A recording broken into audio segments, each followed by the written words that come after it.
Hey guys, tonight we begin with the unknown, weird about corners of ancient Egyptian life. Not the pyramids, pharaoh, the mummies, the stuff that never discuss. The flowers, the smoke, the wine, and the very real chemistry that may have shaped how an entire civilization talked to its gods. So before you get comfortable, take a minute to like the video and subscribe, but only if you genuinely enjoy what I do here. And drop a comment below letting me know where you're watching from and what time it is right now, wherever you are. I love seeing this community stretch across time zones while we drift through someone else's ancient night together. All right, lights down, get cozy, and let's ease into it.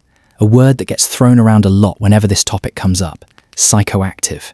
It sounds clinical, almost sterile, but all it really means is something that changes how your mind works. That's it. Caffeine is psychoactive.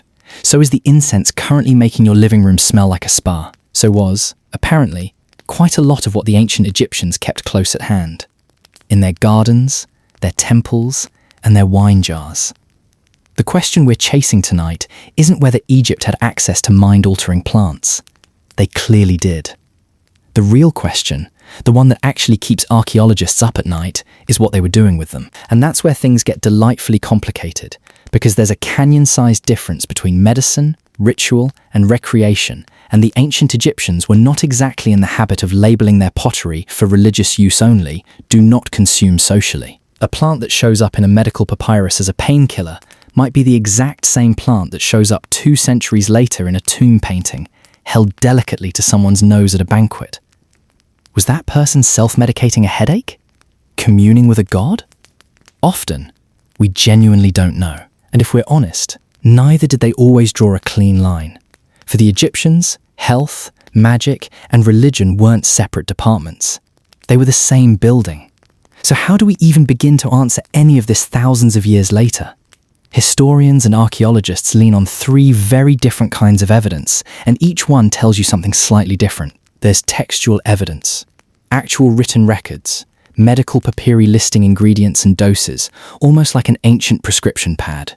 There's artistic evidence, the paintings, carvings, and reliefs showing people holding flowers, drinking from cups, sniffing something at a party that's clearly not just there for the aesthetic. And then there's chemical evidence, actual residue pulled out of actual vessels thousands of years after the last sip and analysed in a modern lab. That third kind is new. It's rare. And when it shows up, it changes everything, because paintings can be symbolic and texts can be aspirational, but chemistry doesn't lie about what was sitting in a cup. Here's the trap almost everyone falls into when this topic gets discussed online, so let's clear it up right now. Knowing a plant exists is not the same as using it to get intoxicated. The Egyptians absolutely knew about the blue lotus.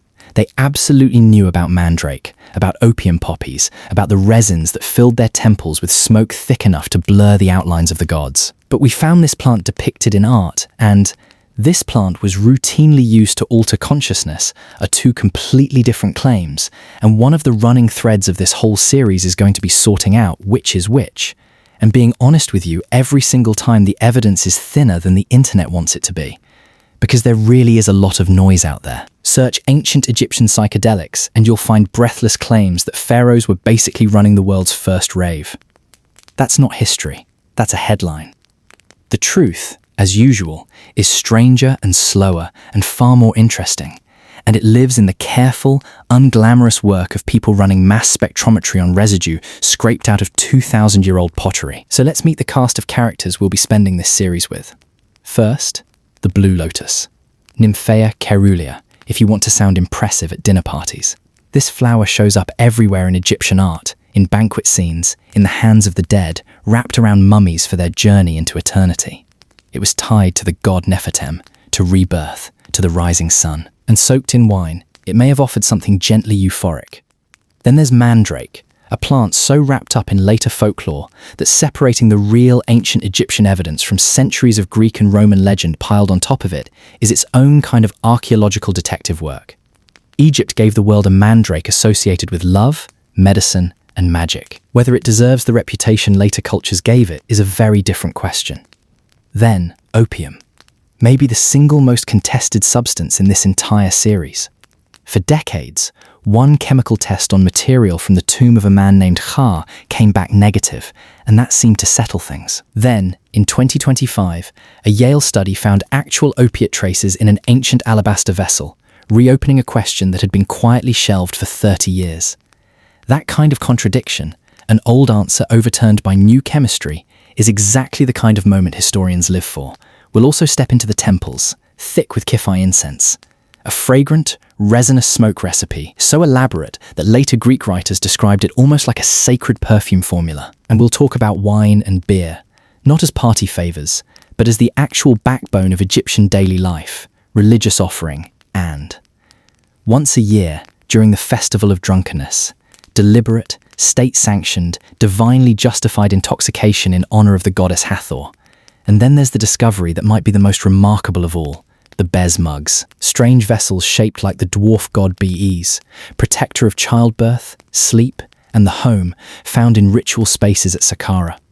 For years, nobody could say for certain what had actually been inside them. Then, a chemical analysis on residue from one of these vessels and found a mixture of botanical, fermented, and biological components, including plants known for psychoactive or medicinal properties. Not proof that Egyptians were routinely drinking hallucinogenic cocktails, but solid, published, peer-reviewed evidence that in at least one ritual vessel, something more than beer was going on. If you've ever seen a photo of an Egyptian tomb painting, there's a very good chance you've already seen this flower without realizing it.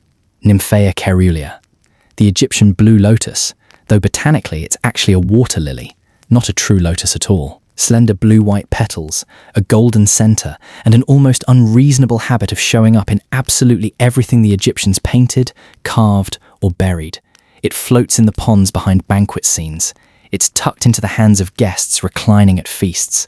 It's threaded into funerary garlands, laid across the chests of the mummified dead. It blooms, symbolically, out of the head of the god Nefertem, who was thought to have emerged from a lotus at the dawn of creation itself. If you wanted a single image that could stand in for the entire aesthetic of ancient Egypt, you could do a lot worse than a blue lotus at sunrise. So why did it matter so much? Part of the answer is almost embarrassingly poetic, and part of it is genuinely strange biology. The flower opens at sunrise and closes again in the evening, sinking beneath the water each night before rising again the next morning. To a culture obsessed with the sun's daily death and rebirth, that was not a coincidence. That was a sign. The lotus became a living metaphor for the solar cycle, for renewal, for coming back from the darkness, which is exactly why it turns up so often in funerary art. Burying someone with lotus imagery wasn't decoration, it was a promise. But here's where the flower stops being purely symbolic and starts getting genuinely interesting from a chemistry standpoint. For decades, popular claims about the blue lotus have leaned hard into one idea: that it was essentially an ancient recreational drug, soaked in wine and consumed to produce a dreamy, euphoric high at banquets. And to be fair, the plant does contain compounds, including small amounts of alkaloids linked to relaxation and mild mood effects. The problem is what happened to that idea once it hit the internet. Modern blue lotus products, sold online as relaxation teas or intoxicants, are frequently assumed to be chemically identical to whatever the ancient Egyptians were handling. Research out of UC Berkeley has specifically pushed back on that assumption, pointing out that we can't simply treat a contemporary commercial product as a stand-in for a 3,000-year-old ritual substance and assume the effects, concentrations, and preparation methods lined up. In other words, yes, there's real chemistry here, but no, we don't actually have solid proof of exactly how strong the ancient version was, how it was prepared, or how intoxicating it truly felt to sit at that banquet table. Which brings us to the evidence itself, because this is a great example of the difference between what we can see and what we can prove. What we can see, clearly and repeatedly, is the flower in art. Banquet guests holding it to their noses, servants passing it around, dancers with it woven into their hair. What we can't fully prove is the mechanism. Was it steeped in wine for days, as some later interpretations suggest? Was it simply inhaled for its scent, the way you might light a candle for ambience rather than intoxication? Was the high scholars sometimes describe more spiritual suggestion than actual pharmacology? The ancient equivalent of a mood, not a substance? This is exactly why historians disagree with each other so openly about the banquet scenes. One camp reads the lotus at the party imagery as evidence of genuine mild psychoactive use, a kind of accepted social intoxicant layered into elite entertainment. Another camp reads the same paintings as purely symbolic, the flower standing in for pleasure, status, fertility, and rebirth without necessarily being consumed for a chemical effect at all.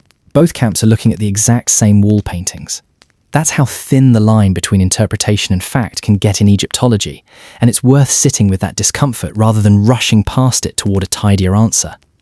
What isn't in dispute is the flower's presence at the other end of life. In Tutankhamun's tomb, floral collars built partly from blue lotus petals were found draped across the young king, preserved well enough that botanists could identify individual species centuries later.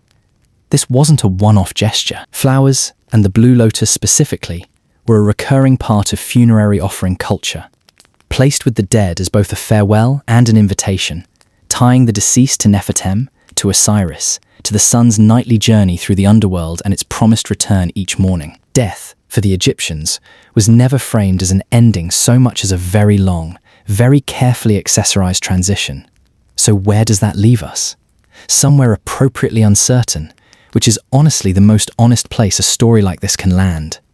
The blue lotus was unquestionably sacred. It was unquestionably tied to rebirth, to the sun, to some of the most important gods in the Egyptian pantheon.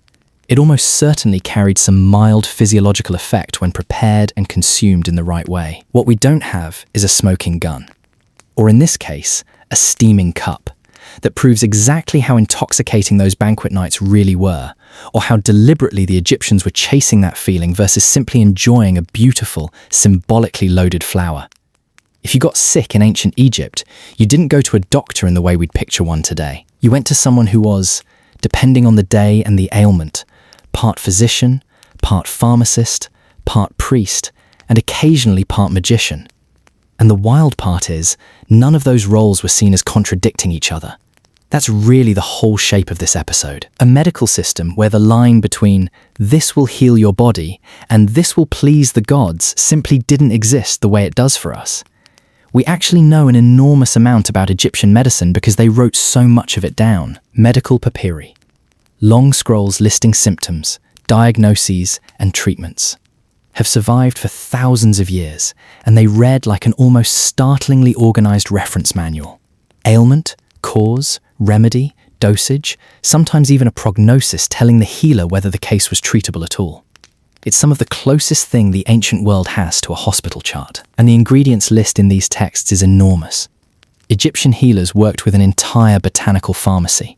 Plant extracts, seeds, resins, and roots, many of them the same substances we've already been talking about in this series. Oils were everywhere, used both to treat the skin and to carry other medicines into the body. Resins, the same aromatic materials burned in temples, were ground down and applied to wounds or swallowed for internal complaints. Honey, remarkably, shows up constantly, and not just as a sweetener.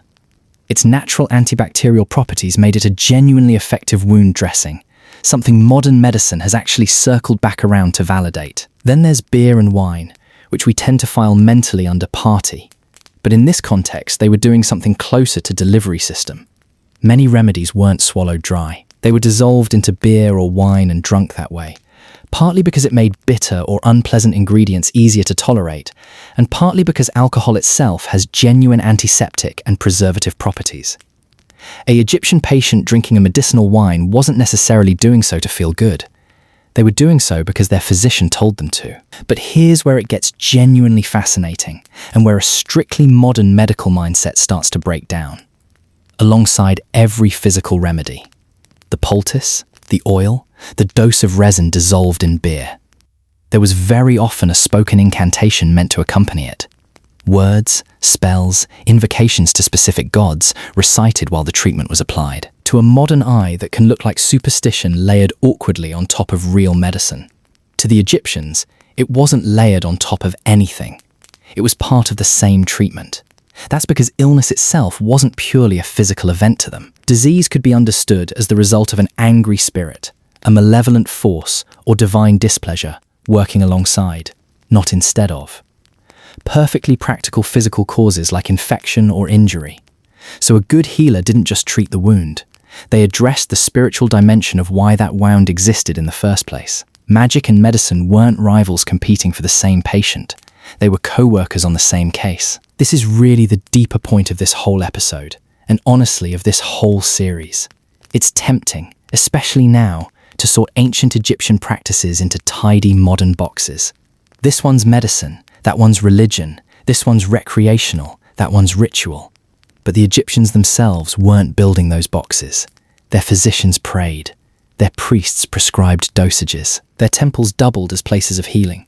The plant that treated your headache might be the same plant burned in a temple down the street, and neither use would have struck them as unusual, because in their worldview, health, magic, and religion weren't three subjects. They were one subject, viewed from three angles. Close your eyes for a second and imagine walking into an Egyptian temple at dusk.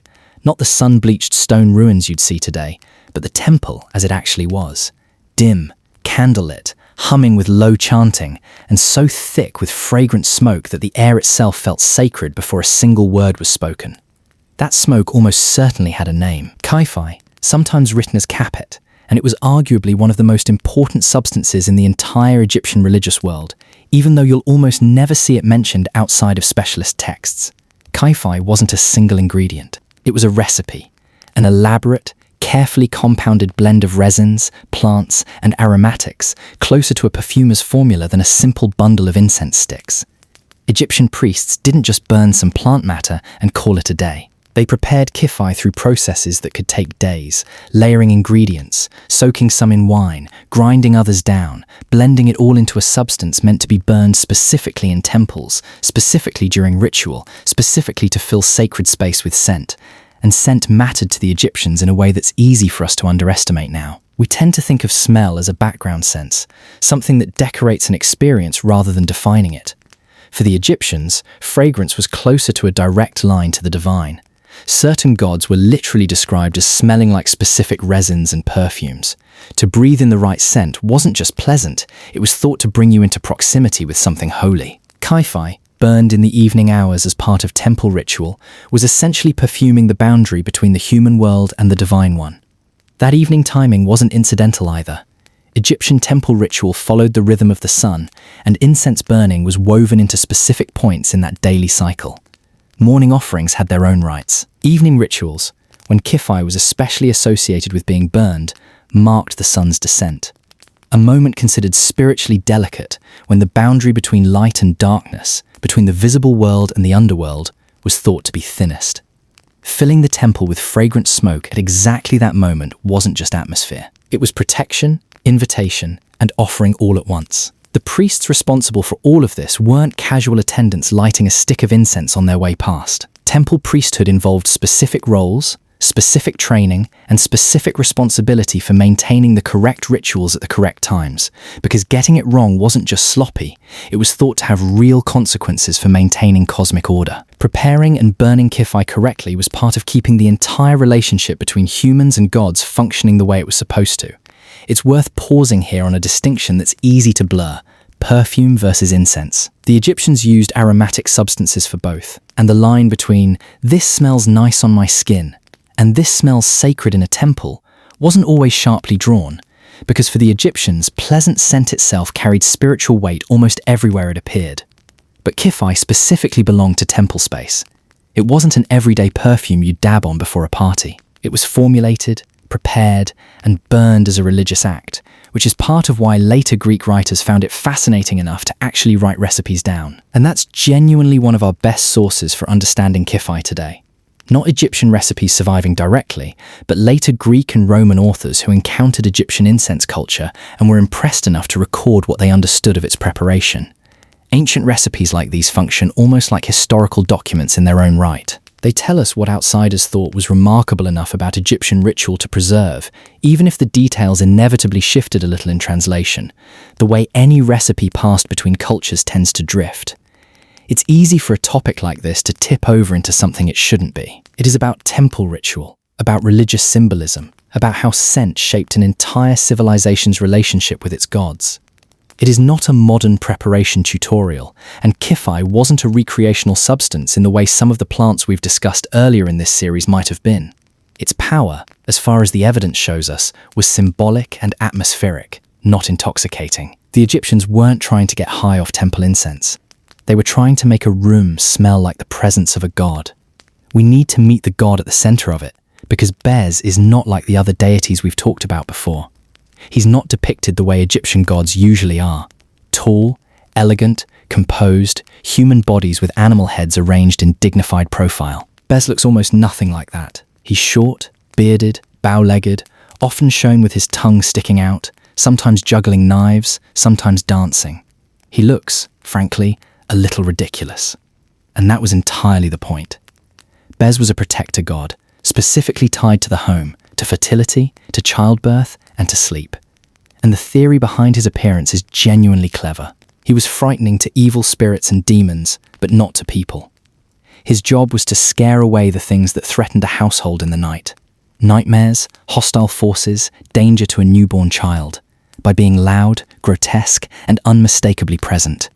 He was, in a sense, sacred protection disguised as comic relief. Given that role, it makes sense that Bez shows up constantly around the most vulnerable moments in Egyptian domestic life: childbirth, infancy, sleep, and dreams. And it's in that context that we run into a genuinely strange category of object: bear-shaped vessels. Cups and mugs, some quite elaborate, molded and painted with his exaggerated face, found at ritual sites, including chambers at Saqqara. For a long time, archaeologists knew exactly what these objects looked like and had almost no idea what had actually been inside them. That's not a small gap. A cup is defined by what you drink out of it. And for these particular vessels, that central question sat unanswered for a very long time, because ancient organic residue is incredibly difficult to analyze. Whatever liquid had once filled a Bez mug had mostly evaporated, decomposed, or been contaminated over 2,000 years of burial. You could hold the object, you could admire the craftsmanship, but you couldn't easily tell what ritual it had actually been used for. Then, in 2024, that changed. A study published in the peer-reviewed journal Scientific Reports ran a detailed chemical analysis on residue recovered from one of these Ptolemaic-era Bez vessels, using techniques sensitive enough to detect trace biological material that had survived inside the porous ceramic for centuries. And what they found was not simple beer residue.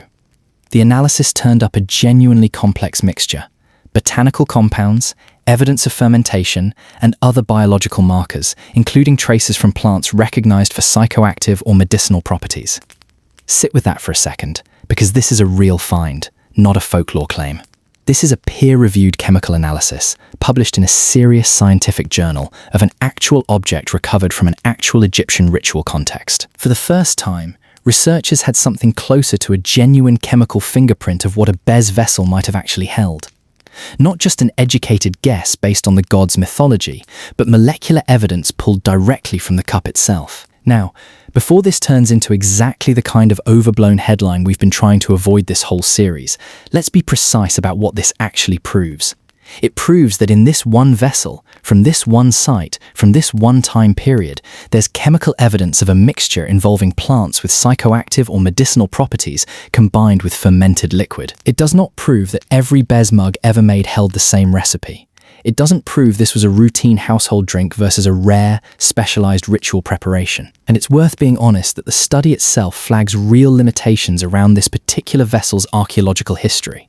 Questions about its provenance that researchers openly acknowledge complicate how confidently we can generalize from it. Given everything we know about Bez himself, though, the interpretation researchers have proposed makes a lot of sense in context. If Bez was invoked for protection during childbirth, for guarding against nightmares, for standing watch over the vulnerable threshold of sleep, a ritual drink associated with his image might have been meant to induce or enhance an altered state connected to exactly those purposes. A dreamlike, protective, perhaps even trance-adjacent experience consumed as part of a ritual meant to invoke his protection, directly, rather than simply appeal to him through prayer alone. That reframes these strange little grotesque cups in a genuinely fascinating way. They weren't just decorative drinking vessels shaped like a household god for the sake of charm. They may have been functional ritual tools.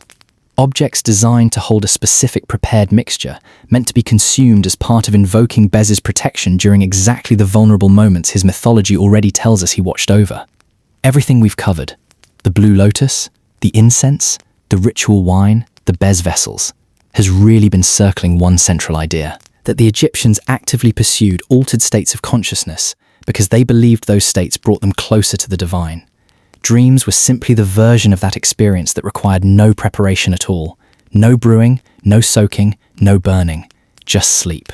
And the Egyptians took what happened during that sleep extremely seriously. For most of us, a strange dream is something we shrug off by breakfast.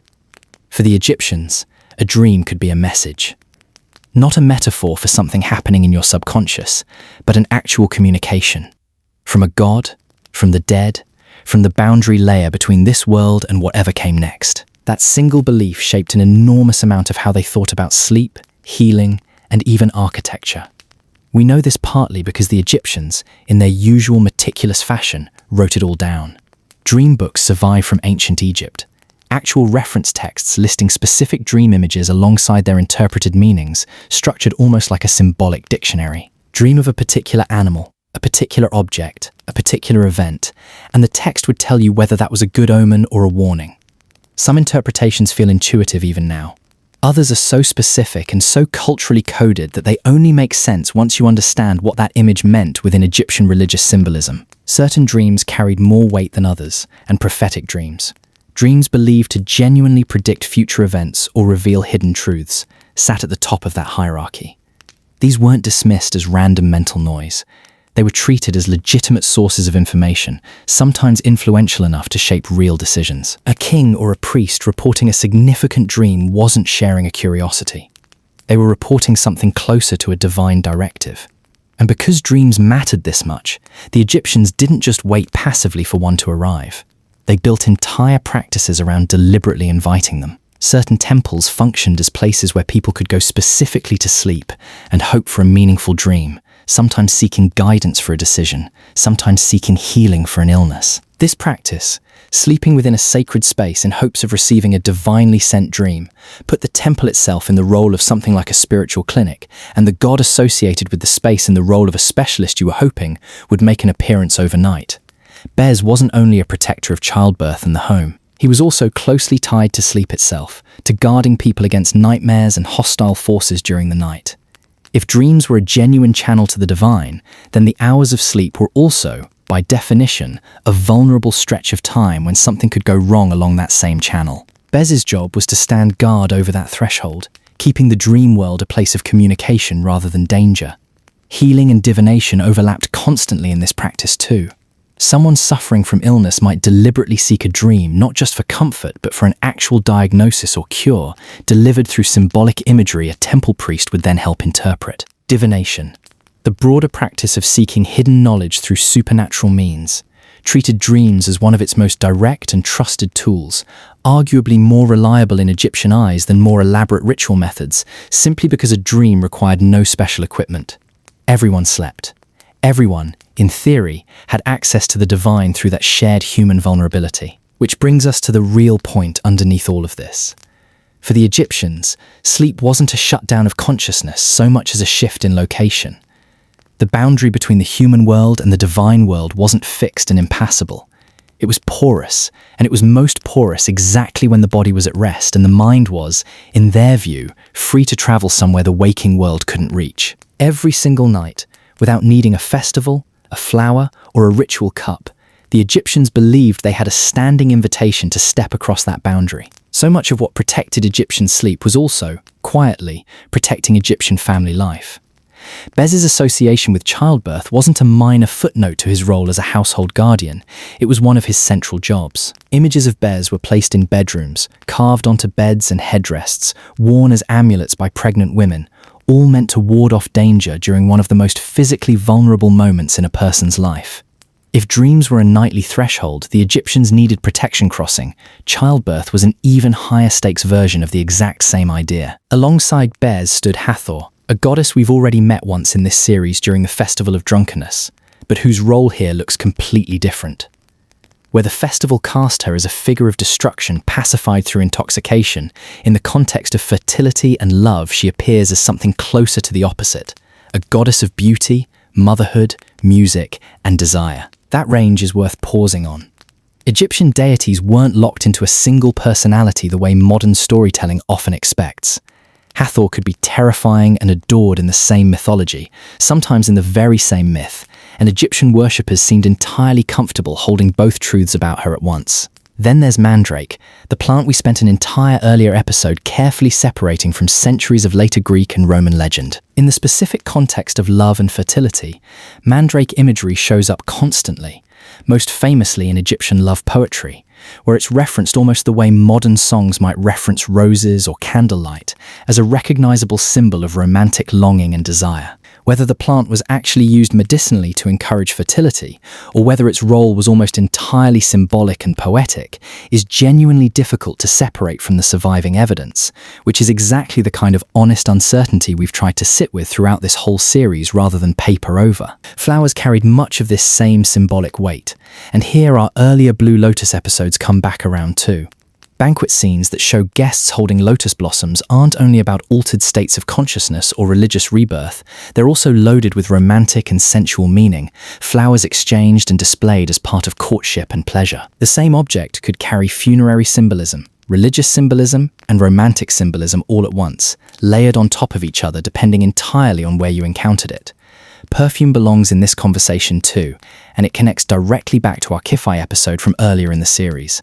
Where Kifi was formulated specifically for temple ritual, other aromatic oils and perfumes were prepared for far more personal, intimate purposes, worn to attract, to please, to mark an occasion. Egyptian love poetry frequently mentions scent directly, describing a beloved's fragrance the way modern poetry might describe their eyes, which tells you fairly clearly how central smell was to how the Egyptians experienced attraction and desire. Magical objects surface here as well. Amulets and charms specifically crafted to encourage conception, ease pregnancy, or protect a new mother and child through the earliest, most fragile stretch of infancy. These weren't separate from medicine, the same way we discussed back in our episode on the Egyptian pharmacy. A charm meant to support fertility often worked alongside practical herbal remedies, physical care, and prayer, three approaches treated as complementary tools rather than competing philosophies. And pregnancy and childbirth themselves came wrapped in ritual from very early on. Specific practices, prayers, and protective objects accompanied a woman through pregnancy and delivery, an acknowledgement that this moment carried both enormous hope and genuine danger. Given how much of ancient Egyptian medicine we've already seen blending the physical and the spiritual, it's no surprise that childbirth, arguably the single most consequential physical event in a family's life, received exactly that same layered treatment. Here this is directed known the same way we were during before that. The Egyptians themselves treated fertility and love with genuine reverence, wrapped in poetry, symbolism, protective ritual, and religious meaning rather than anything separate from the sacred parts of their world. Were the Egyptians really trying to get high? Or have we been misunderstanding their world all along? After a long time, we finally have enough pieces on the table to actually answer that, and the honest answer is more interesting than either extreme. Let's walk back through everyone we've met. The Blue Lotus, floating in banquet scenes and funerary garlands, symbolically tied to rebirth and the sun god, carrying real chemical compounds whose actual ancient strength and preparation we still can't pin down with certainty. Mandrake, wrapped in love, poetry, and medicine, its later supernatural reputation inflated well beyond what Egypt itself actually claimed about it. Opium, caught in genuine scientific contradiction, a 1994 test that found nothing in the tomb of Ka, overturned 30 years later by a 2025 Yale study that found real opiate traces in an alabaster vessel. Kifi, filling temples with fragrant smoke meant to bridge the human and divine, never intended as intoxication at all. Beer and wine, the actual backbone of daily Egyptian life, elevated once a year into deliberate, sanctioned, sacred drunkenness in honor of Hathor. The Bez vessels, chemically confirmed in 2024 to hold a genuine mixture of fermented and psychoactive botanical material tied to protection during childbirth and sleep. Dreams, requiring no substance at all, treated as a nightly open channel to the divine. Fertility and love, wrapped in the same symbolic plants and gods we'd already met, protected by Bez and blessed by Hathor. And finally, the afterlife itself, where nearly everything we'd covered, the flowers, the incense, the offerings, converged one last time around the body of the dead. Real, chemical, peer-reviewed, hard to argue with. The 2024 BE's vessel analysis, showing an actual mixture of fermented liquid and psychoactive botanical compounds inside a real ritual object. The 2025 research showing genuine chemical traces in an alabaster vessel. The honey used in wound treatment, confirmed by modern science to have real antibacterial properties the Egyptians had already figured out empirically, thousands of years before anyone understood why it worked. This tier is small, but it's the ground everything else has to be checked against. Some of it is probable interpretation, built from combining iconography with written and cultural context rather than direct chemical proof. The blue lotus at banquets likely carrying some genuine mild effect, even without certainty about dosage or method. Kifi's role in evening temple ritual, tied convincingly to solar symbolism through both Egyptian and later Greek sources, even without a surviving Egyptian recipe in the Egyptians' own words. Dreams as a trusted channel for divination and healing, supported by dream books and temple sleep practices, even without a single measurable chemical involved. And some of it is speculation, or in some cases outright myth, repeated so often online that it started to sound like settled fact when it really isn't. The idea that every banquet was essentially a controlled psychedelic party. The assumption that modern commercial Blue Lotus products are chemically identical to whatever ancient Egypt, while they would also use perfume in religious ceremonies, rather than for just grand occasions, perfume would be used to decorate places within the home that were also dedicated to worship. The Chinese were pioneers in regards to using perfume for medicinal purposes by purifying the environment around them, ridding the area of disease. They took the approach that prevention is better than cure, and usually applied perfume to rooms and objects rather than themselves or each other when looking for health and well-being benefits. Unlike their other ancient counterparts, it is believed that they were amongst the first through the history of perfume who placed a heavy emphasis on oriental herbs and spices. By taking advantage of the fragrant smells from their foods and medicines, the nobility was able to import ingredients via the Silk Roads to create personal fragrances.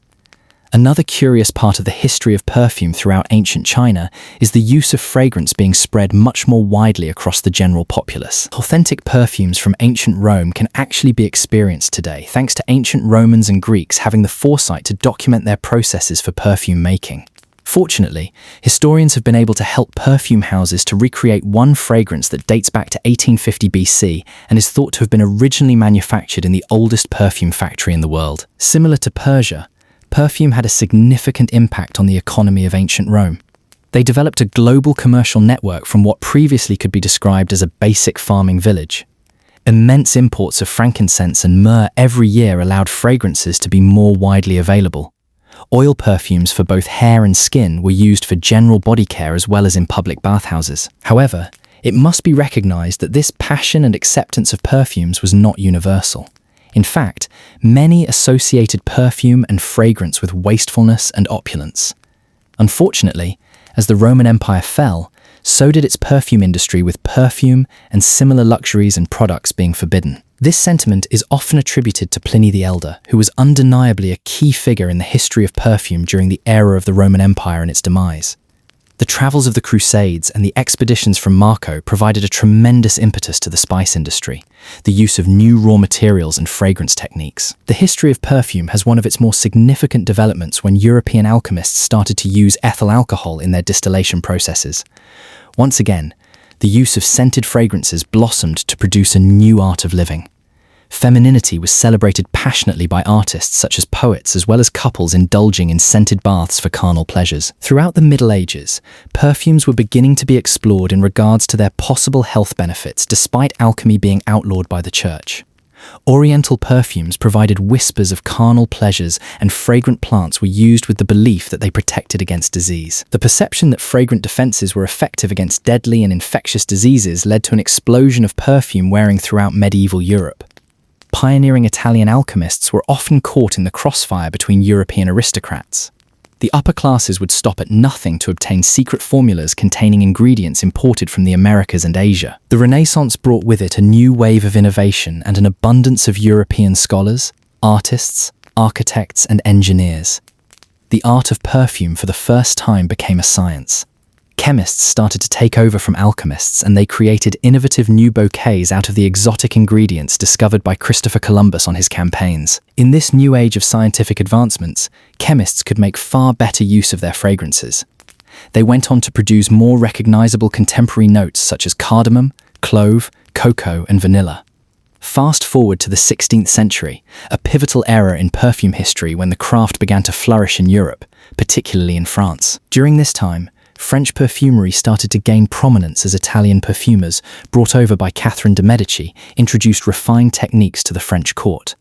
The use of raw material, such as exotic spices and flowers from newly discovered lands, enriched the art of perfume production, creating more intricate and alluring scents. Perfumes were no longer just spiritual tools. They became symbols of status and sophistication, often housed in ornate perfume bottle designs that reflected the wealth of their owners.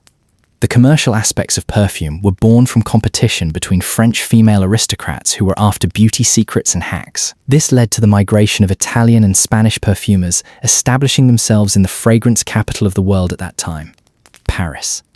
Moving away from Paris, the Versailles court became the epicenter of the perfume industry, with the levels of fragrance use often described as intoxicating. Versailles dictated and influenced the customs, fashions and practices of perfume, while a culture flourished around flowers and medicinal herbs. Manufacturers of fragrances, scented powder and perfumed gloves also put their mark on the history of perfume. They developed their trade and took advantage of novel floral ingredients such as carnation, lavender, rose and jasmine, to name just a few. The reign of Louis XIV, known as the Sun King, marked a golden age for fragrance at the French court of Versailles, where the air was thick with scent. His obsession with perfume earned the court the nickname La Cour Parfumée, and it was during this time that modern perfumery began to take shape with structured compositions and dedicated perfumers. Moving into the 18th century, the industry saw further innovation with the introduction of eau de cologne, a lighter, citrus-based fragrance that became a staple across Europe. Eau de cologne, first crafted by Giovanni Maria Farina in 1709, revolutionized the way scents were worn, offering a refreshing alternative to heavier perfumes. Celebration, happiness, and carefree are all adjectives that could apply to this period in the history of perfume. Throughout this period of perfume's history, the more merciless side of the industry emerges, where women are almost enslaved to the tyranny of fashion in perfumes, hairstyles, and makeup. Contemporary newspapers and magazines published and imposed canons of feminine elegance upon the population. The court of Louis XV was named the perfumed court. It was mandatory for him to never wear the same fragrance twice. The French Revolution left France smelling of gunpowder, and fragrances had never been so unpopular in the history of perfume. In fact, perfume finally made a comeback with the emergence of the French Empire. After Napoleon came to power, exorbitant expenditures for perfume continued. 2 quarts of violet cologne were delivered to him each week, and he is said to have used 60 bottles of a double extract of jasmine every month. However, Josephine had stronger perfume preferences. She was partial to musk, and she used so much that 60 years after her death, the scent still lingered in her boudoir. By the end of the 19th century, the perfume industry was increasingly targeting middle-class women. The Second Empire was characterized by a brief but excessive infatuation with vetiver and patchouli. However, this trend came to an end when the emergence of a strong middle class led to more sophisticated fragrances. The olfactory revolution was triggered by a brand new process of chemical synthesis that produced the first aldehydes. Perfumery was increasingly seen as an art, and the trade of luxury goods flourished. Middle-class women were becoming ever more the target of the fragrance industry towards the end of the 19th century, and the first synthetic perfume ingredients were making their debut. The brief trend of patchouli and vetiver came to an end when the middle-class market demanded a more refined fragrance, leading to the blossoming trade of luxury goods. Modern perfume was birthed when both original and new fragrances, such as heliotropin, coumarin, and the first aldehydes, caused an olfactory revolution as they were created through chemical synthesis. 19th century is referred to as fragrance, and perfume became a luxurious product with a beautiful bottle given a prestigious name. Celebrated perfumers such as Coty emerged as they released their perfume, which made them a millionaire almost overnight. Other fashion pioneers such as Helena Rubinstein and Elizabeth Arden, who opened their doors at a similar time, would add their own fragrances in later years and became successful. During this century, women became emancipated and disposed of their restrictive garments and joined the workforce with pride. Wearing perfume was something only the very rich could afford at the time. The history of perfume now meets a world in turmoil. The Cold War is just beginning. Europe looks towards the sex appeal of the US, where rock and roll, chewing gum and blue jeans rule supreme. The advent of automated household appliances has changed the lives of millions of women for the better, with mainstream access to washing machines and refrigerators. Ready-to-wear garments slowly replaced mass-produced clothing, and fragrances became far more accessible.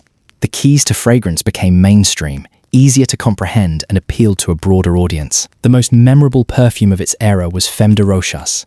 This rich, sultry perfume was the scent of the femme fatale. Although Lanvin launched his perfume in same year, it became very popular to become another scent of this time. Both in France and in the USA, new fragrances endeavored to be for the woman who saw themselves as proactive and sophisticated, but yet also natural and softly romantic. The perfumes that didn't meet this expectation were left on the shelf and abandoned. This led to women wearing a lifestyle scent and claiming their individuality. Men also started to use their fragrances outside of their shaving/grooming ritual. Another way to make your room smell great and add to the flower power of a 70s styled atmosphere is with an oil burner. When the Berlin Wall collapsed, the 19s were a decade of strong sensations and the dismantling of established Cold War conventions. In order to ensure a professional exterior, women would wear overly strong fragrances with power suits, while men's fragrances simply enhanced the natural masculine essence.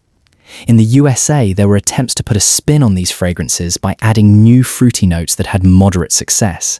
The standout fragrance of the 80s was Poison by Christian Dior. You could not only see the big shoulder pads, but Poison had unrivaled power to radiate its perfume and announce your entrance with a scent. Today, fragrances and perfumes are popular fashion accessories that are used by millions of people all over the world. Several layers form rich and complex perfumes that are often a blend of both natural and synthetic ingredients. We have also never been so spoilt for choice, with an abundance of timeless classics and celebrity perfumes alike. From your inexpensive to boundless exclusivity in regards to price points, the potency of the perfume is very much up to the consumer. Throughout the history of perfume, fragrances have never been so abundant and accessible to the masses. They are no longer reserved for the upper classes and aristocracy. The history of perfume is being written every day, and emerging trends such as the campaigns for sustainable development and ecology certainly leaves the door open for an exciting new chapter. Wearing perfume and cologne is now a fun way to express your personal tastes and style. Let me comment to help me, which perfume do you use? Picture waking up in a mud brick house on the edge of the Nile 4,000 years ago. Before you've eaten anything, before you've spoken to anyone. The first thing you do is reach for water and a basin, because in ancient Egypt, being clean wasn't a luxury. It was almost a moral obligation. Here's a question worth sitting with. Why would a civilization obsessed with the afterlife, with tombs and gods and eternity, also be this obsessed with makeup? The answer starts with how the Egyptians actually saw life. For them, existence wasn't a grim march toward death. It was closer to an endless celebration, one that didn't even stop when you died. And if life is a celebration, you don't show up looking careless. You show up looking your best. That single idea explains almost everything else in this series. It gets stranger. In the Book of the Dead, there's a spell. Spell 125, that a soul has to recite to pass judgment in the afterlife. And the instructions are oddly specific. You're not allowed to speak it unless you are clean, dressed in fresh linen, wearing white sandals, your eyes painted, your skin anointed with fine myrrh oil. Read that again. Your eternal soul needed eyeliner. The gods themselves are shown in tomb paintings wearing the same green and black eye paint as the living. So were the souls of the blessed dead. This wasn't vanity. This was preparation for judgment. So who actually wore cosmetics in Egypt? Everyone. Farmers, scribes, priests, pharaohs. From the earliest pre-dynastic villages around 6000 BCE, all the way through the Roman takeover of Egypt in 30 BCE, 3,500 years. Egyptians of every class used some form of cosmetic. The difference was never whether you wore it. The difference was what you could afford. A noblewoman's kohl might come from imported galena ground to a silk-fine powder and stored in a carved ivory case. A peasant's version was cruder, cheaper, mixed at home from whatever was available. But both of them were doing the same thing every single morning. And this part that surprises people most. This wasn't separate from medicine. The oils that softened skin also protected it from a brutal desert sun. The kohl that outlined the eyes also fought off the infections that came from dust, glare, and swarming flies. Beauty and health weren't two different categories to the Egyptians. They were the same discipline, practiced with the same seriousness doctors practiced medicine. Because in a very real sense, cosmetics were medicine. It goes deeper than the products themselves. Some historians argue that the English word chemistry traces back, through alchemy, to Kemet, the ancient Egyptian name for their own land. Whether or not you find that etymology fully convincing, it points at something true. Egyptian cosmetic and medical knowledge was sophisticated enough that later civilizations built on it for centuries. Over the next episodes, we're going to walk through an ordinary Egyptian's entire day, one ritual at a time. The eyes, the oils, the wigs, the perfumes, the deodorants, the toothpaste. And fin the answer, for each one, the same question. Was this really about looking good? Or was there something more practical hiding underneath the pigment? Because in ancient Egypt, the answer was almost always both. You open your eyes before sunrise. The mud brick walls are still cool. And before you do anything else, before breakfast, before work, before a single word to your family, you wash. Why start there? Why did washing come before everything else in an Egyptian's day? Every household in Egypt, rich or poor, kept some version of a basin and a water jug. This wasn't optional equipment. It was as basic as a hearth. You'd wash your hands, your face, your feet. And this happened not once, but repeatedly through the day. Before meals, after meals, before bed, and first thing in the morning. Priests were held to an even stricter standard, expected to bathe multiple times a day before they were considered fit to approach a temple. But even an ordinary farmer bathed daily, which, for the ancient world, was unusually rigorous.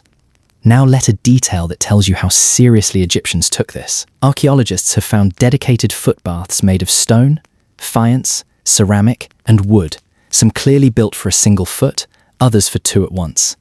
These were being mass-produced as early as the First Intermediate Period, around 2181 to 2040 BCE. Think about that. An entire manufacturing category existed just for washing feet. That's not incidental hygiene. That's a culture that had decided clean feet mattered. So you've washed. What's next? Cream. Specifically, something functioning much like sunblock worked into the skin across the whole body. Living on the edge of a desert, under a sun that could blister exposed skin within hours, this wasn't cosmetic indulgence. It was survival gear, just packaged as a beauty routine. Only after that did the face itself get attention. Pigment made from ochre, sometimes blended with sandalwood, gave the skin a particular tone. And then came the step Egypt is most famous for, the eyes. We're going to spend an entire episode on this later in the series, because the eye paint deserves it. But even in this first ritual, understand that outlining the eyes in green or black wasn't the final flourish. It was treated as essential as washing your hands. Once the face was done, attention moved to the hair. Or more precisely, to the wig, since many Egyptians, especially the elite, kept their natural hair shaved short underneath for cleanliness. The wig for the day was chosen and set. Then came the final layer. Clothing, jewelry if you had it, sandals if you could afford them, and only then. Dressed, painted, and ready. Did an Egyptian actually walk out the door? Notice the order. Wash first. Protect the skin second. Paint the eyes third. Dress last. This wasn't a random sequence of habits. It reads almost like a protocol, repeated the same way in household after household, generation after generation, for 3,000 years. Which raises the real question behind this episode. Was that consistency about vanity? Or was it about entering the world each day feeling protected, presentable, and, in the Egyptian sense, in order? For a civilization that believed the universe itself depended on maintaining cosmic order, maybe getting dressed properly each morning was never just about looking nice. It was a small, daily act of keeping chaos at bay. If you remember one image of ancient Egypt, it's probably this. Heavily outlined eyes, rimmed in black, sometimes touched with green, staring out from a tomb wall or a museum case. But here's the question almost nobody asks. Why the eyes, specifically? Why not the lips or the cheeks, the way later cultures would focus their cosmetics? The earliest answer involves a mineral called malachite, a vivid green stone ground down into a fine powder and mixed with water into a paste. For most of the Old Kingdom, this green paint was the dominant eye cosmetic in Egypt. Then, gradually, it was overtaken by something else, coal, made from galena, a dark grey mineral mined out of the mountains of the Sinai Peninsula. This is where the story stops being purely about appearance. We got to know that kohl carried real therapeutic value. It helped protect the eyes from the infections that came from relentless sunlight, blowing dust, and swarming flies. In a landscape with almost no shade and a climate that bred eye disease, a substance that both darkened the eyes dramatically and offered some protection against infection wasn't a hard sell. It was, in effect, medicine that also happened to look striking. So how was it actually made? Egyptian cosmetic workers ground galena and malachite, along with other mineral ingredients, into a fine powder, then mixed that powder with oil or animal fat until it formed a smooth cream. That cream needed somewhere to live, and this is where Egyptian craftsmanship shows off. The kohl paste was stored in small pots carved from stone or faience, and those pots were kept inside cases built from wood, ivory, or silver. Some of the most elaborate objects that survive from Egyptian tombs and palace ruins are exactly these kohl containers. Small, but treated as genuine works of art, worth the same craftsmanship as jewelry. Applying it required its own tool, a slender applicator stick, dipped into the paste and drawn carefully along the lash line and the socket of the eye. These sticks, along with the cosmetic spoons used to mix and portion the paste, are among the most commonly recovered grave goods from Egyptian burials, which tells you something on its own. If you were equipping yourself for eternity, you packed your eye makeup. And who wore it? Not just women. Egyptian men painted their eyes too, from farmers to pharaohs, which is a detail modern audiences often find surprising, since we've inherited a much narrower idea of who cosmetics are for. In Egypt, thick black-rimmed eyes weren't gendered. They were simply how a properly presented adult looked, whether you were male or female. There's also a visual logic behind the intensity of it. Egyptian art constantly emphasizes the eye. Think of the Eye of Horus, one of the most powerful protective symbols in their entire belief system. When you outline your own eyes that dramatically, you're echoing something sacred, deliberately or not. So the next time you see that iconic Egyptian eye staring back from a museum case, remember it's not just an aesthetic choice frozen in paint. It's medicine, protection, art, and religious symbolism, all mixed together in one small pot of groundstone. Imagine you are opening an Egyptian cosmetic box and you're not looking at a beauty kit in the modern sense. You're looking at a small chemistry set. Minerals mined from mountains, plants gathered from riverbanks, fats rendered from animals, all processed with a precision that took real technical skill to get right. So what, exactly, went into these products? Start with the minerals. Ochre, a naturally colored iron-rich earth, gave skin and cosmetic pastes their reddish or yellowish tone. Malachite, that vivid green copper mineral, supplied the earliest eye paint. Galena, a heavy grey lead ore hauled in from the Sinai, eventually became the main source of black coal. None of these were things you could just scoop off the ground and apply. They had to be mined, then ground down into powders fine enough to blend smoothly with oil or fat, a process that itself required specialized tools and, almost certainly, professional labor. Then there were the plant-based ingredients, which did very different work. Crushed lotus flowers went into fragrant pastes and skin preparations. The lotus wasn't just a decorative symbol in Egyptian art, it was a working ingredient.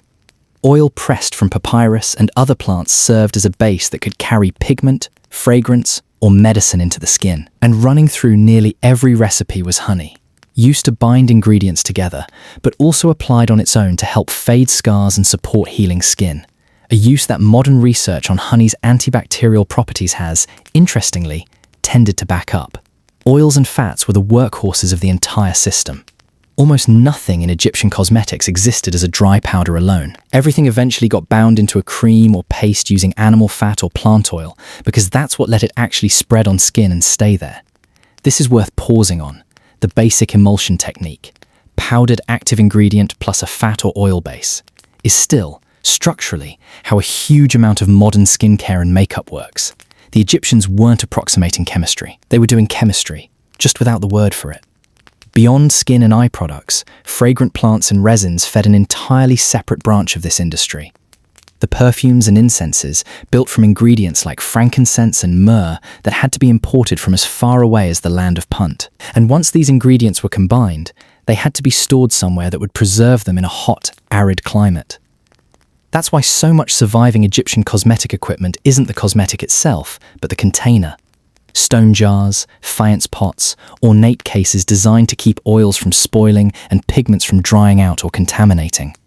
The real takeaway is, none of this happened by accident. getting a stable, effective cosmetic out of raw mineral ore and plant matter, using nothing but grinding stones, mixing bowls, and careful proportion, required generations of accumulated trial and error. Every jar of coal or pot of scented cream sitting in a museum case today represents centuries of refined technique. Proof that Egypt's reputation as an early center of practical chemistry wasn't romantic exaggeration. It was earned, one ground mineral at a time. A question that might sound strange until you think about where Egypt sits on a map. How do you protect your skin when you live pressed against one of the harshest deserts on Earth, with almost no natural shade and a sun that doesn't ease up for most of the year? The Egyptians' answer was a daily, layered system of oils, creams, and unguents, and it started the moment you got out of the wash basin in the morning. The first application, as we covered back in just before, functioned close to what we'd now call sunblock. A cream worked into the skin across the whole body before anything else happened. But that was only the opening move. Throughout the day, additional oils and ointments were reapplied, especially to exposed skin, because a single morning application wasn't going to survive hours of desert sun and dry wind. These weren't simple products. Egyptian unguents, thick, scented ointments, were prized enough that the wealthy stored them in genuinely ornate jars, sometimes shaped like Bes, the dwarf god associated with fertility, protection, and joyful occasions. An unguent jar wasn't just a container. It was a small piece of religious art sitting on someone's dressing table. Now, why go through this much trouble? Partly for appearance. Egyptians clearly valued smooth, well-conditioned skin as part of looking presentable. But partly for something more urgent, preventing the visible aging and damage that comes from constant sun exposure. Wrinkling, cracking, sunburn. These were treated as problems worth actively managing, not just accepted as inevitable. The line between looking youthful and protecting your skin from real damage barely existed in Egyptian practice, because functionally, they were the same task. There was also a medical side to this that went beyond prevention. Honey shows up again here, applied directly to help heal and fade scars, a use consistent with honey's natural antibacterial and wound-healing properties, which is part of why it keeps appearing across so many different Egyptian remedies, cosmetic and medical alike. Alongside it, oils pressed from various plants were worked into scarred or damaged skin on the understanding, correct, as it happens, that certain plant oils help retain moisture and support the skin's healing process. And it wasn't only the face and arms getting attention. Because most Egyptians went barefoot for most of their lives, the soles of the feet received their own dedicated ointment, one that did double duty. It moisturized, cracked, sun-baked skin, and it worked as a natural repellent against biting insects and sandflies. A single application, two very practical problems solved. So what does all of this add up to? An Egyptian skincare routine wasn't a separate luxury bolted onto their beauty regimen. It was survival equipment, disguised as vanity. A daily defense against sun, wind, insects, and the visible toll of desert living, built from whatever honey, oil, and plant matter the land could provide. When you consider that this system stayed remarkably consistent for 3,000 years, it starts to look less like fashion and more like something closer to inherited medical wisdom, passed down household to household, long before anyone had a word for dermatology. Underneath all of it, a huge number of Egyptians were bald. Not by accident, on purpose, and often by choice. So why would a culture this invested in appearance deliberately shave away the one thing most civilizations treat as central to beauty? Their hair? The most immediate answer is survival, not style. Egypt's climate is relentless, hot and dry for most of the year, and natural hair in that environment becomes exactly the kind of place a parasite wants to live. Lice were a genuine, constant problem, and a scalp full of thick hair was the easiest place for them to take hold. Shave the head, and you remove their habitat entirely. Egyptian priests shaved their entire bodies every other day, precisely to guard against lice and anything else equally unpleasant while performing their religious duties. Every other day. That's not casual grooming. That's a strict maintenance schedule, treated with the same seriousness as any other ritual obligation. Important thing with shaving wasn't just about comfort, it was about purity. Priests entering a temple were expected to be in a state of physical cleanliness that mirrored spiritual cleanliness. A single stray louse wasn't just gross, it was a violation of the sanctity required to stand before a god. But this wasn't only a priestly practice. Laborers, farmers, and servants. People doing physical work outdoors under direct sun. also commonly shaved their heads or kept their hair cropped extremely short, for the more straightforward reason that it kept them cooler and easier to keep clean without access to elaborate grooming. So who was actually doing the shaving? This is where Egypt's beauty industry starts to look surprisingly organized. Barbers, sometimes referred to as shave masters, held a genuinely respected position in Egyptian society. Archaeologists have recovered bronze razors from tombs, evidence of tools valuable and important enough to be buried alongside their owners. These barbers weren't cutting hair for pocket change on a street corner. They were skilled professionals, trusted with a task that had religious as well as practical weight, especially when their clients were priests preparing for temple service. The amazing thing was shaving your head bald was not considered attractive on its own. Nobody wanted to walk around looking like that. So the solution Egypt landed on was almost elegant in its logic. Shave the head for hygiene, then cover it with a wig for appearance. Two completely different problems, solved by two completely different tools, worn together every single day. Because if hygiene demanded a bald head and vanity demanded that nobody actually show one, then wigs weren't a beauty accessory in Egypt. They were a requirement. And what the Egyptians built to meet that requirement turned into one of the most sophisticated hair industries of the ancient world. Take everything from the last episode, the shaved heads, the lice, the bronze razors, and now ask the obvious follow-up question. If almost nobody in Egypt was walking around with their natural hair on display, what were they actually wearing instead? Wigs. And not occasionally, not just for special occasions. As a fundamental, everyday part of getting dressed, worn by men and women, by the wealthy and, in cheaper forms, by the poor. Archaeological evidence for wig wearing in Egypt stretches back as far as roughly 3,400 BCE, which means this wasn't a passing fashion trend. It was a practice that lasted, essentially, for the entire span of ancient Egyptian civilization. The best wigs were made from real human hair, painstakingly braided by skilled wig makers into dozens of small plaits, then set and styled to hold their shape in the heat. Later in Egyptian history, after the Hyksos brought horses into Egypt during the Second Intermediate Period, around 1782 to 1570 BCE, horsehair entered the wig-making supply chain as well, used alongside human hair. For those who couldn't afford either, wigs were woven from plant fiber instead, most commonly papyrus. A cheaper but still functional alternative that let even poorer Egyptians follow the same basic grooming logic as the elite. And these weren't one-size-fits-all objects. Egyptians kept different wigs for different occasions, the same way you might keep different clothes for work versus a party. A simpler, more practical wig might do for an ordinary day of labor or household tasks, while an elaborate, carefully braided wig, decorated with jewelry or precious materials worked directly into the plaits, was reserved for festivals and fashionable events. Some wigs were even perfumed, scented with oils worked into the hair itself, so that a person's presence announced itself before they even spoke. The layer that's easy to miss, wigs weren't purely decorative.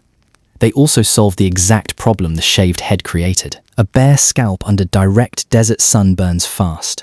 A wig acted as a literal shield, protecting the head from sunlight the same way the body-wide creams protected the skin. And because Egyptian wigs were typically built on a mesh-like foundation, they allowed body heat to escape rather than trapping it, so wearers stayed cooler than they would have under a solid head covering like a scarf. It solved sun protection, hygiene, and heat management, all while also functioning as a status symbol. And status is really the last piece of this puzzle. The quality of your wig. Human hair versus plant fiber, elaborate braiding versus simple styling, jewelry versus none, was one of the clearest, most immediate signals of where you sat in Egyptian society. Someone could read your wig the way we might read a person's shoes or watch today. So the next time you see an Egyptian tomb painting with an elaborately braided wig on someone's head, don't read it as pure fashion. Think it as three separate technologies stacked into one object: a hygiene solution, a sunblock, and a resume, all sitting on top of someone's carefully shaved scalp. Close your eyes and imagine walking into an Egyptian banquet hall 3,000 years ago. Before you'd see anything, you would smell it. A thick, sweet, resinous fragrance hanging in the air, distinct enough that you could probably tell, just from the smell alone, whether the host was wealthy or not. That's the world Egyptian perfume built. So where did these scents actually come from? The base ingredients were flowers, roots, herbs, and other natural plant matter, ground down into a paste. From there, Egyptian perfumers had two basic paths.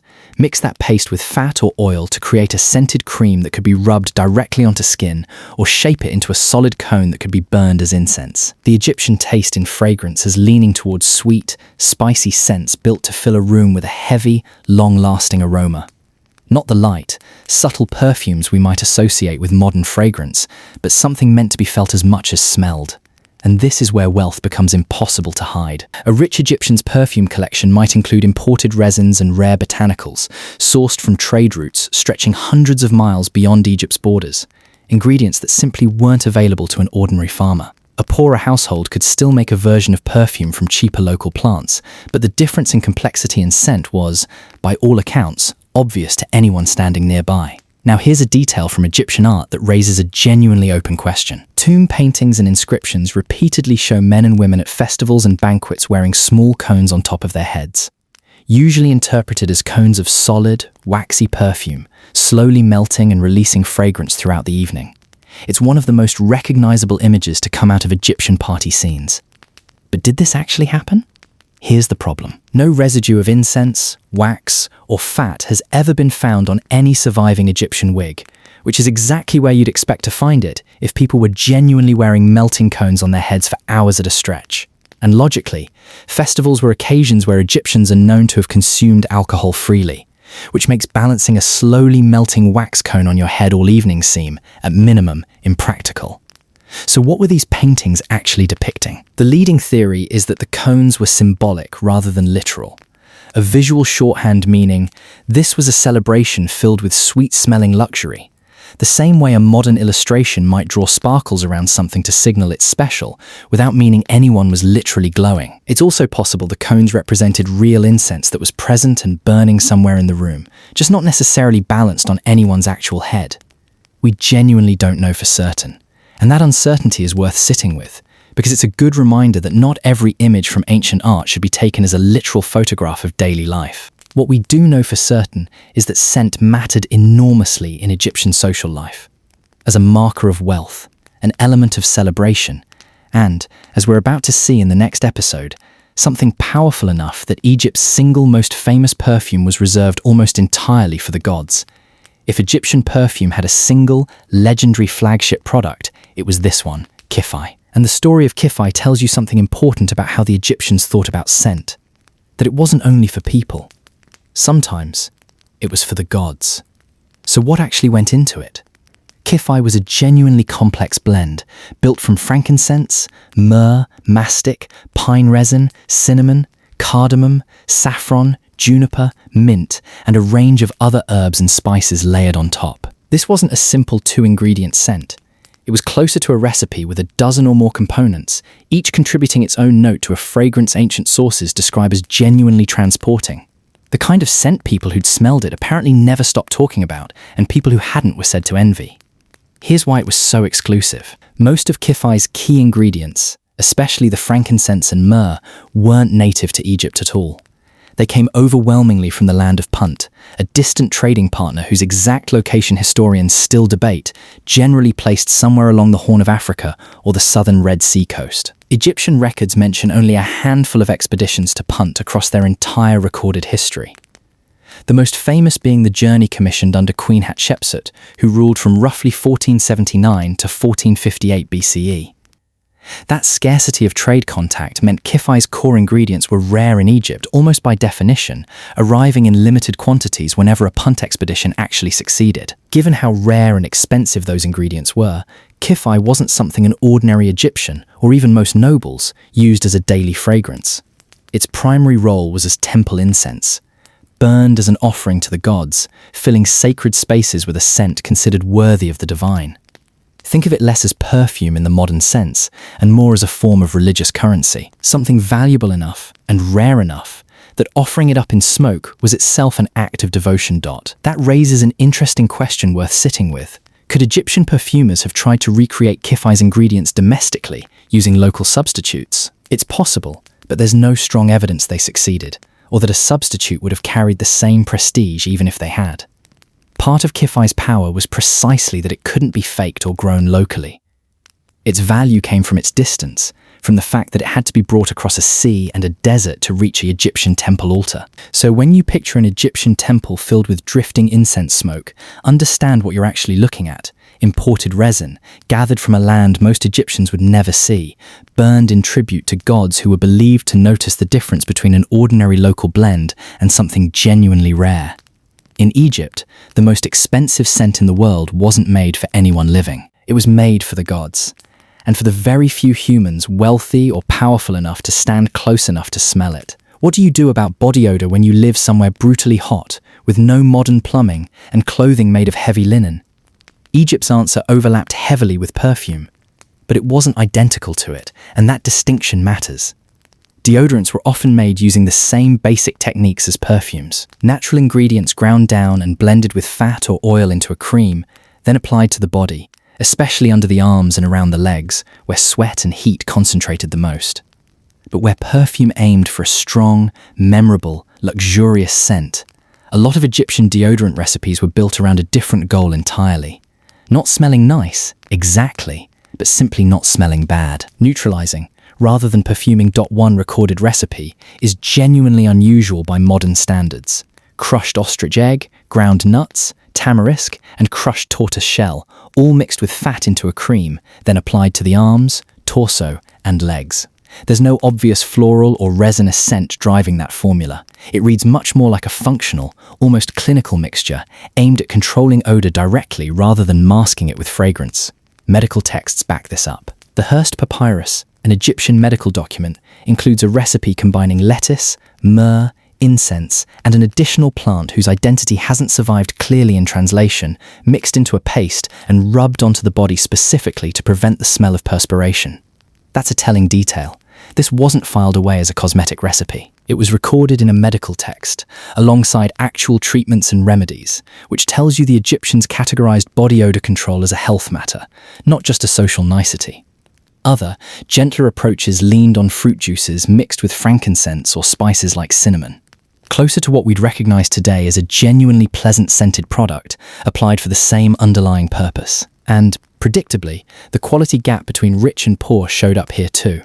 Wealthy Egyptians could afford deodorant preparations built from imported frankincense, myrrh, and fine spices. Peasant families almost certainly used some form of deodorant as part of their daily routine as well, but with far simpler, cheaper ingredients and without access to the imported resins that gave the elite versions their more sophisticated fragrance.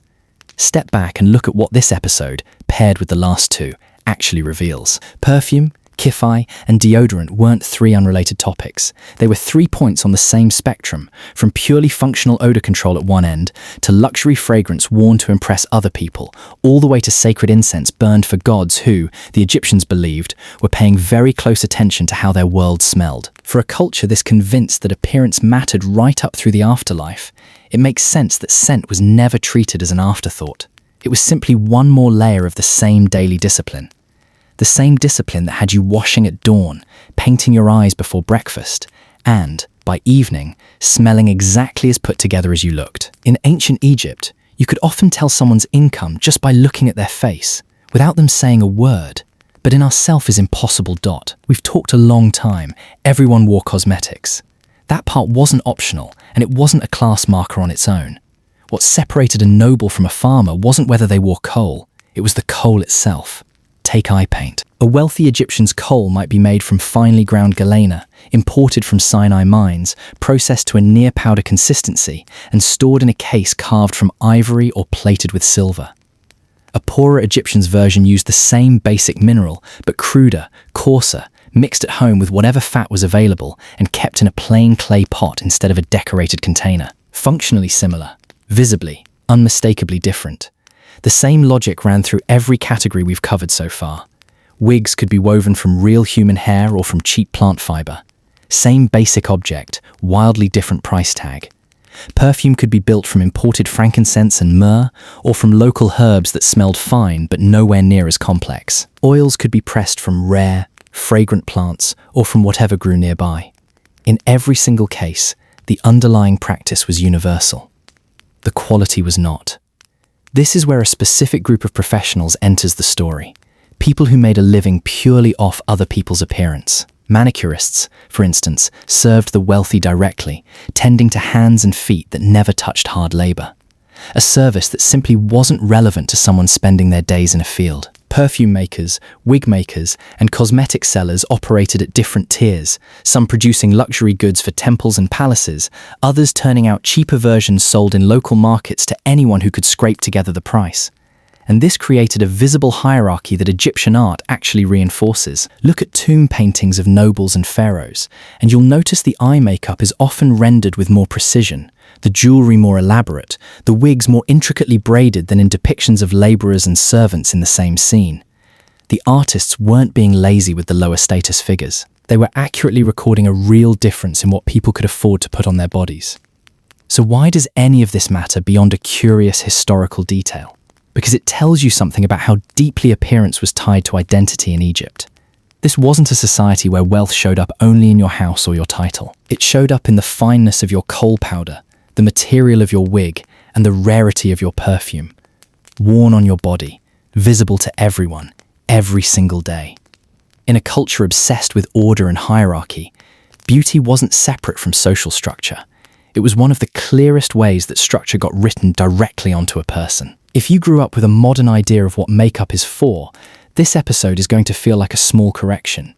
Because in ancient Egypt, there was no meaningful line separating men's grooming from women's grooming. The same eye paint, the same wigs, the same oils and perfumes, the same jewelry, worn by men, pharaohs, farmers, and priests, without any sense that this crossed some gendered boundary. Let's start with the most iconic image of all, the heavy black kohl outline around the eyes. Tomb paintings and statuary show this on men constantly. Soldiers, scribes, officials, and kings, all rendered with the same dramatic eye makeup as the women beside them. This wasn't reserved for a special occasion or a particular role. As we covered back, kohl carried real protective value against sun glare and infection, which meant every Egyptian, regardless of gender, had a practical reason to wear it.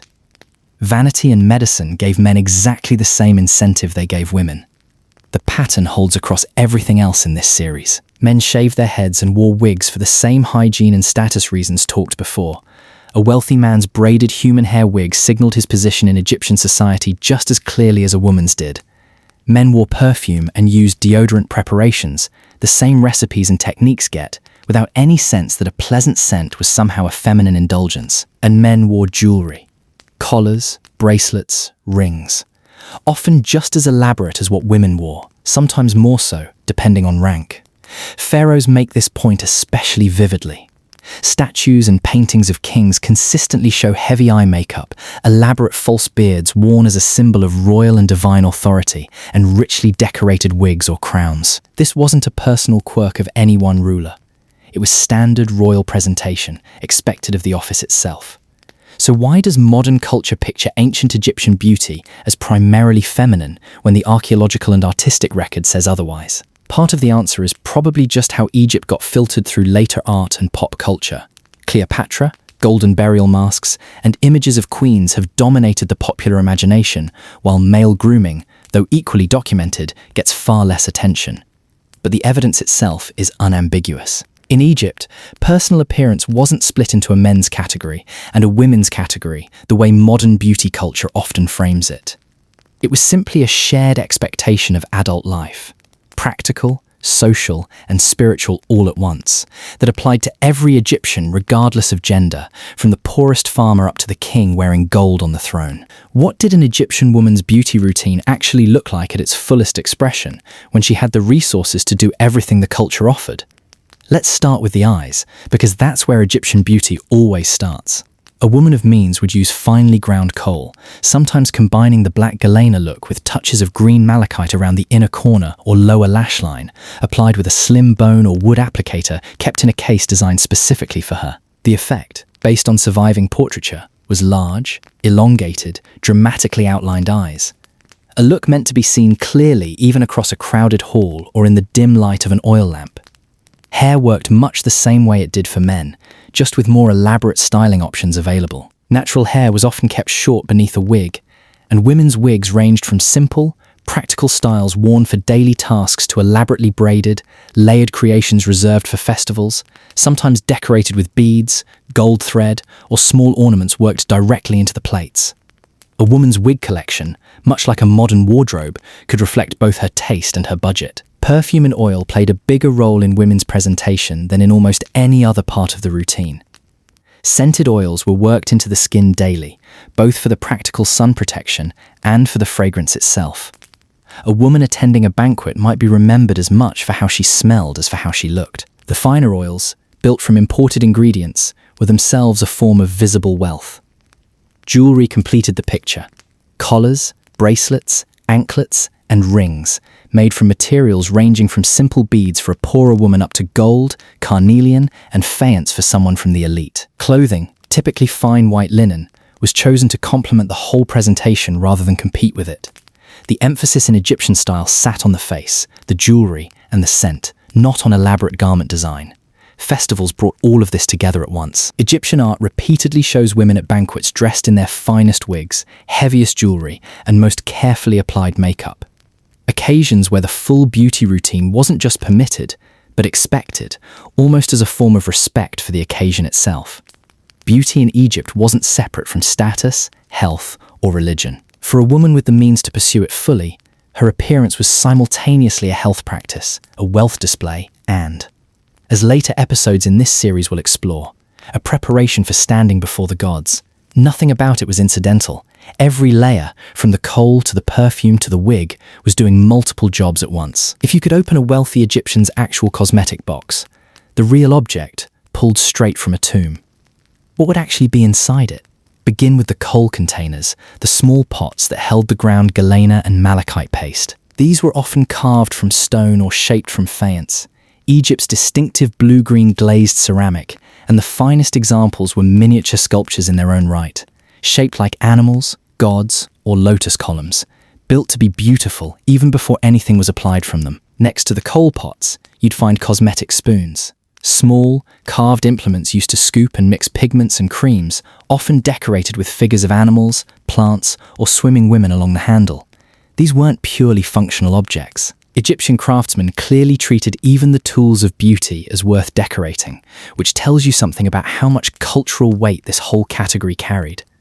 Then come the applicator sticks, thin rods of wood, bone, or metal used to draw kohl precisely along the lash line. A mirror would sit nearby, typically a polished bronze or copper disc, sometimes with a handle carved into the shape of a lotus, a papyrus stem, or a protective deity like the goddess Hathor. Glass mirrors as we know them didn't exist yet, but a well-polished metal disc did the job effectively enough that mirrors like this appear consistently across Egyptian burials. Grooming tools filled out the rest of the box. Bronze razors, connecting directly back to the head-shaving practice, and tweezers used for hair removal and general precision grooming, evidence that Egyptians were managing facial and body hair with real deliberate technique, not guesswork. And finally, the containers for everything liquid or semi-liquid. Oil jars and perfume vessels, often the most elaborately decorated pieces in the entire collection, since these held some of the most expensive ingredients in the box. The imported resins and rare oils discussed back in. What made all of these luxurious wasn't just the craftsmanship, it was the material. Faience, semi-precious stone, and, in the wealthiest examples, imported glass, all show up repeatedly in surviving cosmetic equipment, which tells archaeologists a lot about who owned a given set just from the materials alone, long before they even consider what was originally stored inside it. And here's the detail that ties this whole episode back to the larger series. These boxes don't just turn up in the ruins of Egyptian homes. They turn up constantly in tombs, which means when Egyptians prepared for burial, packing for eternity, this entire kit, kohl pots, spoons, applicators, mirror, razor, tweezers, oil jars, was considered essential enough to bring along, not jewelry alone, not just food and furniture for the afterlife, the tools of daily beauty maintenance too. Because as we'll see later in this series, looking presentable in Egypt didn't end when life did. The fact about ancient Egypt that tends to surprise people the most, they had manicurists. Real, dedicated professionals whose entire job was maintaining hands and feet. A service you'd assume belonged to a much more modern idea of personal care. So who was doing this, and for whom? Egyptian manicurists and pedicurists served the wealthy and the royal court specifically, tending to hands that, unlike a farmer's or labourer's, weren't roughened by daily physical work. For elite Egyptians, smooth, well-kept hands were themselves a status symbol. Visible, immediate proof that you didn't spend your days doing manual labour. The tools for this work were small, precise, and specialised. Fine knives and files used to shape and clean nails, alongside oils and creams worked into the skin of the hands and feet to keep them soft in a dry desert climate. This connects directly back to episode 5's discussion of skincare. The same underlying problem, sun and dryness damaging skin, just applied specifically to hands and feet rather than the whole body. Feet deserved special attention for a very practical reason. Most Egyptians, across every social class, went barefoot for large portions of their lives. Sandals existed, but they weren't worn constantly the way modern footwear is, which meant feet took direct, daily contact with hot sand, rough stone floors, and uneven ground. Foot-specific oils and ointments weren't a luxury add-on. They were basic maintenance for a body part getting far more punishment than hands ever would. Those stone, faience, and ceramic basins built specifically for washing feet weren't just about cleanliness in the moment. They were part of the same broader system that included manicure and pedicure care, all aimed at keeping a body part under constant environmental stress in reasonable condition. A pharaoh or noble might have professional manicurists attending to them regularly using fine tools and quality oils as part of an established royal or elite grooming routine. An ordinary Egyptian almost certainly still trimmed and cared for their own nails and feet. This wasn't a practice invented for the rich, but without professional help and without the same quality of tools or ointments. Step back, and this episode makes a simple point that's easy to underestimate. Egyptian beauty culture didn't stop at the face. It extended all the way down to the hands and feet, treated with the same seriousness as eye makeup or perfume, because in a culture where full-body grooming was considered essential preparation for both daily life and the afterlife ahead, no part of the body was really considered optional to maintain. The Silk Road was a network of ancient trade routes, formally established during the Han Dynasty of China in 130 BCE, which linked the regions of the ancient world in commerce between 130 to 1453 C. The Silk Road was not a single route from east to west, and so historians favour the name Silk Routes, though Silk Road is commonly used. The European explorer Marco Polo travelled on these routes and described them in depth in his famous work, but he is not credited with naming them. Both terms for this network of roads, Silk Road and Silk Routes, were coined by the German geographer and traveller Ferdinand von Richthofen in 1877 CE, who designated them Silk Road. Polo, and later von Richthofen, make mention of the goods which were transported back and forth on the Silk Road.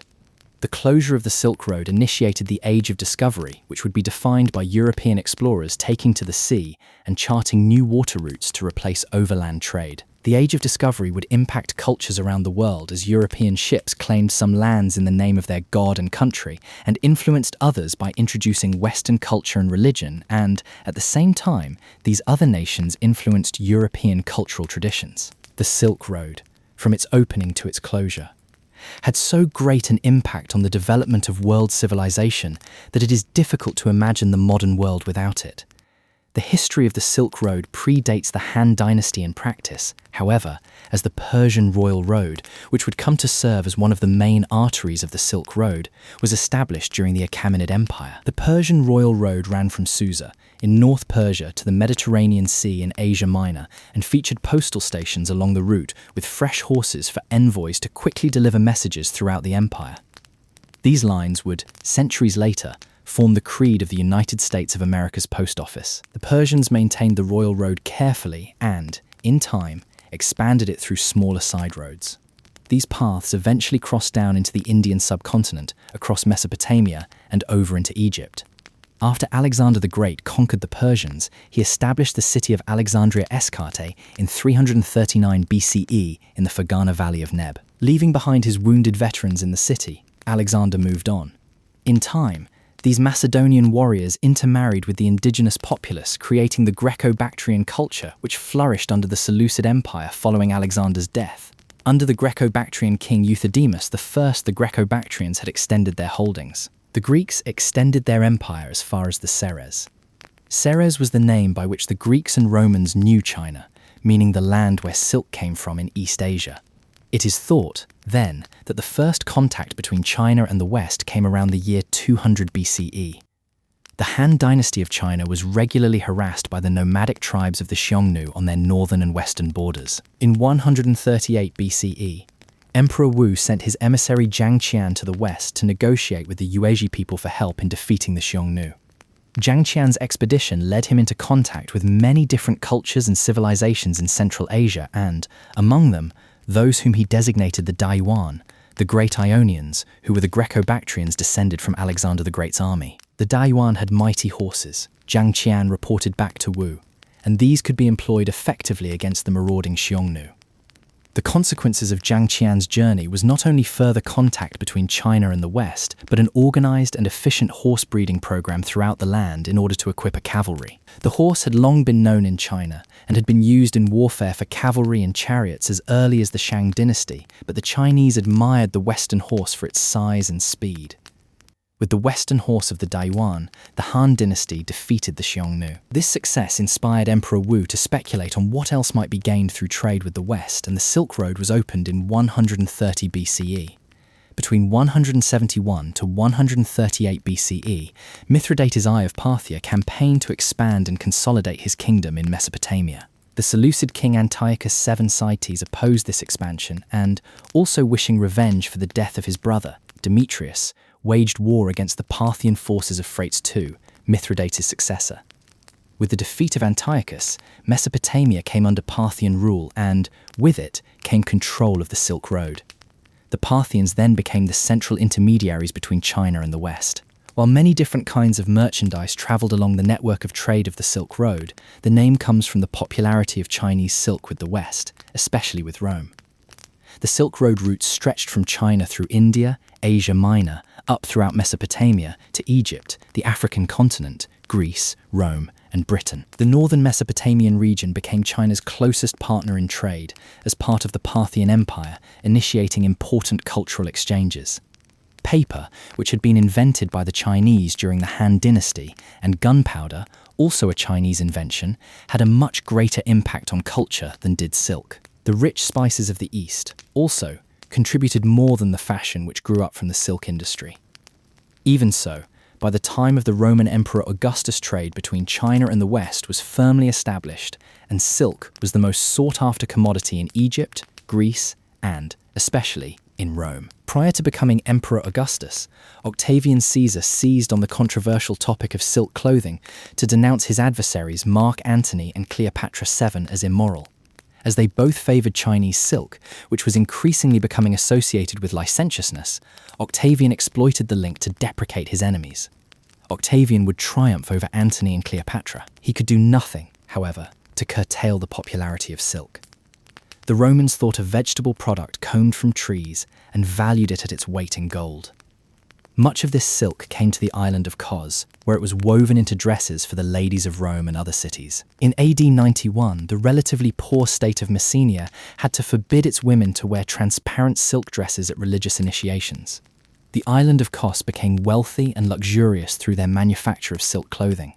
By the time of Seneca the Younger, conservative Romans were more ardent than Augustus in decrying the Chinese silk as immoral dress for women and effeminate attire for men. These criticisms did nothing to stop the silk trade with Rome, however, and the island of Kos became wealthy and luxurious through their manufacture of silk clothing. Even after Aurelius, silk remained popular, though increasingly expensive, until the fall of the Roman Empire in 476 CE. Rome was survived by its eastern half, which came to be known as the Byzantine Empire, and which carried on the Roman infatuation with silk.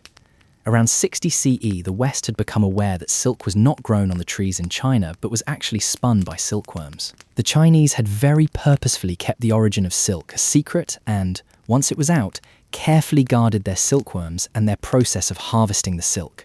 The Byzantine Emperor Justinian, tired of paying the exorbitant prices the Chinese demanded for silk, sent 2 emissaries, disguised as monks, to China to steal silkworms and smuggle them back to the West. The plan was successful and initiated the Byzantine silk industry. When the Byzantine Empire fell to the Turks in 1453 CE, the Ottoman Empire closed the ancient routes of the Silk Road and cut all ties with the West. The greatest value of the Silk Road was the exchange of culture. Art, religion, philosophy, technology, language, science, architecture, and every other element of civilization was exchanged along these routes, carried with the commercial goods the merchants traded from country to country. Along this network disease travelled also, as evidenced in the spread of the bubonic plague of 542 CE, which is thought to have arrived in Constantinople by way of the Silk Road and which decimated the Byzantine Empire. The closing of the Silk Road forced merchants to take to the sea to ply their trade, thus initiating the age of discovery which led to worldwide interaction and the beginnings of a global community. In its time, the Silk Road served to broaden people's understanding of the world they lived in. Its closure would propel Europeans across the ocean to explore and eventually conquer the so-called New World of the Americas, initiating the so-called Columbian Exchange, by which goods and values were passed between those of the Old World and those of the New, universally to the detriment of the indigenous people of the New World. In this way, the Silk Road can be said to have established the groundwork for the development of the modern world.